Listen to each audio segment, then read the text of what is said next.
भक्तों जय माता दी। आप सभी का भारतीय वंदनी चैनल में स्वागत है। आज हम सभी मनोकामनाओं को पूर्ण करने वाली श्री दुर्गा सप्तशती के 8वें अध्याय का पाठ करने वाले हैं और साथ ही विनियोग और ध्यान का भी श्रवण करेंगे। तो चलिए माता रानी के दर्शन करते हुए इस पवित्र पाठ का श्रवण करते हैं। मैं अणिमा आदि सिद्धमय किरणों से आवृत भवानी का ध्यान करती हूँ। उनके शरीर का रंग लाल है, नेत्रों में करुणा लहरा रही है तथा हाथों में पाश, अंकुश, बाण और धनुष शोभा पाते हैं। ऋषि कहते हैं चंड और मुंड नामक दैत्यों के मारे जाने तथा बहुत सी सेना का संहार हो जाने पर दैत्यों के राजा प्रतापी शुंभ के मन में बड़ा क्रोध हुआ और उसने दैत्यों की संपूर्ण सेना को युद्ध के लिए कूच करने की आज्ञा दे दी। वह बोला, आज उदायुध नाम के 86 दैत्य सेनापति अपनी सेनाओं के साथ युद्ध के लिए प्रस्थान करें। कंबू नाम वाले दैत्यों के 84 सेना नायक अपनी वाहिनी से घिरे हुए यात्रा करें। 50 कोटि वीर कुल के और 100 धौम्र कुल के असुर सेनापति मेरी आज्ञा से सेना सहित कूच करें। कालक, दोहार्द, मौर्य और काल के असुर भी युद्ध के लिए तैयार हो मेरी आज्ञा से तुरंत प्रस्थान करें। भयानक शासन करने वाला असुर राज शुंभ इस प्रकार आज्ञा दे सहस्त्रों बड़ी बड़ी सेनाओं के साथ युद्ध के लिए प्रस्थित हुआ। उसकी अत्यंत भयंकर सेना आती देख चंडिका ने अपने धनुष की टंकार से पृथ्वी और आकाश के बीच का भाग गुंजा दिया। राजन, तदंतर देवी के सिंह ने भी बड़े जोर जोर से दहाड़ना आरंभ किया। फिर अंबिका ने घंटे के शब्द से उस ध्वनि को और भी बढ़ा दिया। धनुष की टंकार और सिंह की दहाड़ और घंटे की ध्वनि से संपूर्ण दिशाएं गूंज उठी। उस भयंकर शब्द से काली ने अपने विकराल मुख को और भी बढ़ा लिया तथा इस प्रकार वह विजयनी हुई। उस तुमुलनाद को सुनकर दैत्यों की सेनाओं ने चारों ओर से आकर चंडिका देवी, सिंह तथा काली देवी को क्रोध पूर्वक घेर लिया।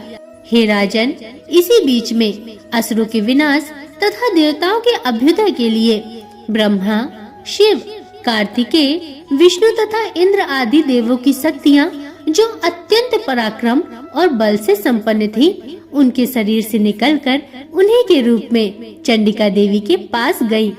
जिस देवता का जैसा रूप, जैसी वेशभूषा और जैसा वाहन, ठीक वैसे ही साधनों से संपन्न हो उसकी शक्ति असुरों से युद्ध करने के लिए आई। सबसे पहले हंस युक्त विमान पर बैठी हुई अक्षसूत्र और कमंडलू से सुशोभित ब्रह्मा जी की शक्ति उपस्थित हुई, जिसे ब्रह्माणी कहते हैं। महादेव जी की शक्ति वृषभ पर आरूढ़ हो हाथों में श्रेष्ठ त्रिशूल धारण किए, महानाग का कंकड़ पहने, मस्तक में चंद्र रेखा से विभूतित हो वहां आई। कार्तिकेय जी की शक्ति रूपा जगदम्बिका उन्हीं का रूप धारण किए श्रेष्ठ मयूर पर आरूढ़ हो हाथ में शक्ति लिए दैत्यों से युद्ध करने के लिए आई। इसी प्रकार भगवान विष्णु की शक्ति गरुड़ पर विराजमान हो शंख, चक्र, गदा, धनुष तथा खड्ग हाथ में लिए वहां आई। अनुपम यज्ञ वाराह का रूप धारण करने वाले श्री हरि की जो शक्ति है, वह भी वाराह शरीर धारण करके वहां उपस्थित हुई। नारसिंह शक्ति भी नरसिंह के समान शरीर धारण करके वहां आई। उसकी गर्दन के बालों के झटके से आकाश के तारे बिखरे पड़ते थे। इसी प्रकार इंद्र की शक्ति वज्र हाथ में लिए गजराज ऐरावत पर बैठकर आई। उसके भी सहस्त्र नेत्र थे। इंद्र का जैसा रूप है वैसा ही उसका भी था। तदंतर उन देव शक्तियों से घिरे हुए महादेव जी ने चंडिका से कहा, हे देवी, मेरी प्रसन्नता के लिए तुम शीघ्र ही इन असुरों का संहार करो। तब देवी के शरीर से अत्यंत भयानक और परम उग्र चंडिका शक्ति प्रकट हुई, जो सैकड़ों गीदड़ियों की भांति आवाज करने वाली थी।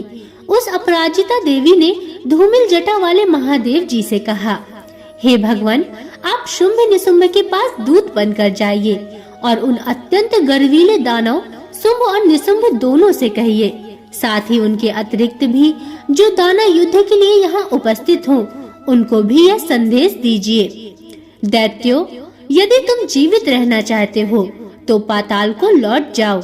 इंद्र को त्रिलोकी का राज्य मिल जाए और देवता यज्ञ भाग का उपभोग करे। यदि बल के घमंड में आकर तुम युद्ध की अभिलाषा रखते हो तो आओ, मेरी सेवाएं यानी योगनियां तुम्हारे कच्चे मांस से तृप्त हों। चूँकि उस देवी ने भगवान शिव को दूत के कार्य में नियुक्त किया था, इसलिए वह शिव दूती के नाम से संसार में विख्यात हुई। वे महादैत्य भी भगवान शिव के मुंह से देवी के वचन सुनकर क्रोध में भर गए और जहाँ कात्यायनी विराजमान थी उस ओर बढ़े। तदंतर वे दैत्य अमर्ष में भरकर पहले ही देवी के ऊपर बाण, शक्ति और वृष्टि आदि अस्त्रों से वृष्टि करने लगे। तब देवी ने भी खेल खेल में ही धनुष की टंकार की और उससे छोड़े हुए बड़े बड़े बाणों द्वारा दैत्यों के चलाए हुए बाण, सूल, शक्ति और फरसों को काट डाला। फिर काली उनके आगे होकर शत्रुओं को सूल के प्रहार से विदीर्ण करने लगी और खटवांग से उनका कचूमर निकालती हुई रणभूमि में विचरने लगी। ब्रह्माणी भी जिस जिस ओर दौड़ती उस ओर अपने कमंडलू का जल छिड़ककर शत्रुओं के ओज और पराक्रम को नष्ट कर देती थी। महेश्वरी ने त्रिशूल से तथा वैष्णवी ने चक्र से और अत्यंत क्रोध में भरी हुई कुमार कार्तिकेय की शक्ति से दैत्यों का संहार आरंभ किया। इंद्र शक्ति के वज्र प्रहार से विदीर्ण हो सैकड़ों दैत्य दानव रक्त की धारा बहाते हुए पृथ्वी पर सो गए। वाराही शक्ति ने कितनों को अपनी थूथुन की मार से नष्ट किया, दाढ़ों के अग्रभाग से कितनों की छाती छेद डाली तथा कितने ही दैत्य उसके चक्र की चोट से विदीर्ण होकर गिर पड़े। नारसिंही भी दूसरे महादैत्यों को अपने नखों से विदीर्ण करके खाती और सिंहनाद से दिशाओं एवं आकाश को गुंजाती हुई युद्ध क्षेत्र में विचरने लगी। कितने ही असुर शिवदूती के प्रचंड अट्टहास से अत्यंत भयभीत हो पृथ्वी पर गिर पड़े और गिरने पर उन्हें शिवदूती ने उस समय अपना ग्रास बना लिया। इस प्रकार क्रोध में भरे हुए मातृगणों को नाना प्रकार के उपायों से बड़े बड़े असुरों का मर्दन करते देख दैत्य सैनिक भाग खड़े हुए।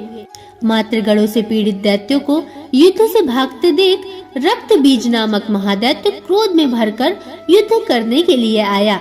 उसके शरीर से जब रक्त की बूंद पृथ्वी पर गिरती तब उसी के समान शक्तिशाली एक दूसरा महादैत्य पृथ्वी पर पैदा हो जाता। महाशुर रक्तबीज हाथ में गदा लेकर इंद्र शक्ति के साथ युद्ध करने लगा। तब ऐन्द्री ने अपने वज्र से रक्तबीज को मारा। वज्र से घायल होने पर उसके शरीर से बहुत सा रक्त चूने लगा और उससे उसी के समान तथा पराक्रम वाले योद्धा उत्पन्न होने लगे। उसके शरीर से रक्त की जितनी बूंदें गिरी उतने ही पुरुष उत्पन्न हो गए। वे सब रक्तबीज के समान ही वीरवान, बलवान और पराक्रमी थे। वे रक्त से उत्पन्न होने वाले पुरुष भी अत्यंत भयंकर अस्त्र शस्त्रों का प्रहार करते हुए वहां मातृगणों के साथ घोर युद्ध करने लगे। पुनः वज्र के प्रहार से जब उसका मस्तक घायल हुआ तब रक्त बहने लगा और उससे हजारों पुरुष उत्पन्न हो गए। वैष्णवी ने युद्ध में रक्त बीज पर चक्र प्रहार किया तथा ऐन्द्री ने दैत्य सेनापति को गदा से चोट पहुंचाई। वैष्णवी के चक्र से घायल होने पर उसके शरीर से जो रक्त बहा और उससे जो उसी के बराबर आकार वाले सहस्त्रों महादैत्य प्रकट हुए, उनके द्वारा संपूर्ण जगत व्याप्त हो गया। कौमारी ने शक्ति से, वराही ने खड़ग से और महेश्वरी ने त्रिशूल से महादैत्य रक्तबीज को घायल किया। क्रोध में भरे हुए उस महादैत्य रक्तबीज ने गदा से सभी मात्र शक्तियों पर पृथक पृथक प्रहार किया। शक्ति और सूल आदि से अनेक बार घायल होने पर जो उसके शरीर से रक्त की धारा पृथ्वी पर गिरी, उससे भी निश्चय ही सैकड़ों असुर उत्पन्न हुए।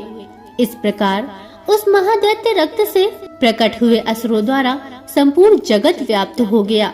इससे उन देवताओं को बड़ा भय हुआ। देवताओं को उदास देख चंडिका ने काली से शीघ्रता पूर्वक कहा, हे चामुंडे, तुम अपना मुख और भी फैलाओ तथा मेरे शस्त्रपात से गिरने वाले रक्त बिंदुओं और उनसे उत्पन्न होने वाले महादैत्यों को तुम अपने इस उतावले मुख से खा जाओ। इस प्रकार रक्त से उत्पन्न होने वाले महादैत्यों का भक्षण करती हुई तुम रण में विचरती रहो। ऐसा करने से उस दैत्य का सारा रक्त छीड़ हो जाने पर वह स्वयं भी नष्ट हो जाएगा। उन भयंकर दैत्यों को जब तुम खा जाओगी तब दूसरे नए दैत्य उत्पन्न नहीं हो सकेंगे।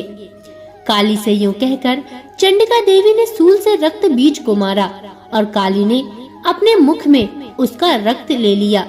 तब उसने वहां चंडिका पर गदा से प्रहार किया, किंतु उस गदापात ने देवी को तनिक भी वेदना नहीं पहुंचाई। रक्त बीज के घायल शरीर से बहुत सा रक्त गिरा, किंतु ज्यों ही वह गिरा तो ही चामुंडा ने उसे अपने मुख में ले लिया। रक्त गिरने से काली के मुख में जो महादैत्य उत्पन्न हुए उन्हें भी वह चट कर गई और उसने रक्त बीज का रक्त भी पी लिया। तदंतर देवी ने रक्त बीज को, जिसका रक्त चामुंडा ने लिया था, वज्र, बाण, खड़ग और रिष्टि आदि से मार डाला। हे राजन, इस प्रकार शस्त्रों के समुदाय से आहत एवं रक्तहीन हुआ महादैत्य रक्त बीज पृथ्वी पर गिर पड़ा। हे नरेश्वर, इससे देवताओं को अनुपम हर्ष की प्राप्ति हुई और मातृगण उन असुरों के रक्तपान के मद से उद्यत सा होकर नृत्य करने लगा। भक्तों, प्रेम से बोलिए जय माँ शेरा वाली, जय माँ भगवती। भक्तों, यह था श्री दुर्गा सप्तशती का 8वां अध्याय। आशा करती हूँ आपको पाठ पसंद आया होगा। अगर इसमें कोई त्रुटियां हो तो मुझे क्षमा करें और इसके आगे और आने वाले पाठों का श्रवण और रसपान करने के लिए चैनल को सब्सक्राइब अवश्य कर लें और बगल में बनी हुई घंटी को जरूर दबा लें, ताकि मैं आपके लिए ऐसे ही पवित्र पाठ और कथा कहानियाँ लाती रहूं। और कमेंट में जरूर लिखिए जय माँ भगवती, जय माता दी। अब अगले वीडियो तक के लिए नमस्कार।